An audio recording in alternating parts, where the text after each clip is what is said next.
धाराशिव जिल्हा कृषी विभागाच्या वतीने 18 जानेवारीपासून कृषी महोत्सवाचे आयोजन करण्यात आले आहे। या कृषी महोत्सवास उत्साहात प्रारंभ झाला आहे। या महोत्सवात कृषी आधुनिक तंत्रज्ञानासोबतच महिला सबलीकरण व इतर विषयाचे मोठमोठे स्टॉल लावण्यात आले आहेत। या महोत्सवाच्या दारात कडधान्यांपासून आकर्षक रांगोळी व रामदूत हनुमानाची भव्य मूर्ती ठेवण्यात आली आहे। या प्रदर्शनात येणाऱ्यांची 1.5 कोटीची किंमत असलेला रेडा मुख्य आकर्षण ठरत आहे। मुर्हा जातीचा हा रेडा असल्याचे त्या रेड्याचे मालक ज्ञानदेव नाईक यांनी सांगितले आहे। या मेळाव्यास शेतकऱ्यांचा प्रचंड प्रतिसाद मिळाला आहे। यावेळी एका शासकीय कार्यक्रमात आयोजक जिल्हा कृषी अधीक्षकांची खासदार ओमप्रकाश राजे निंबाळकर यांनी कृषी महोत्सवाच्या आयोजकांची प्रशंसा केली आहे।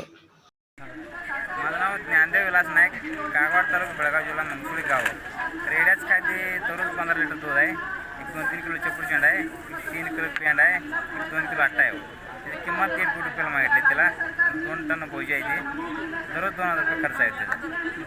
परवडतंय का सांभाळणं? परवडते। आमची 60-70 म्हसरी आहेत घरी, 100-200 लिटर दूध आहे, परवडते। उत्पन्न काय घ्या त्याच्यापासून? उत्पन्न तिला एक म्हशीला 2000 रुपये घेतो पायदास करायला।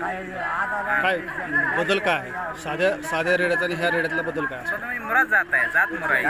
दूर पिळायला बी बघा, ही आहे 21 लिटर दूध देत होतं, आता हे पहिल्यावर रेडी आलं 15 लिटर दूध द्यायला होते।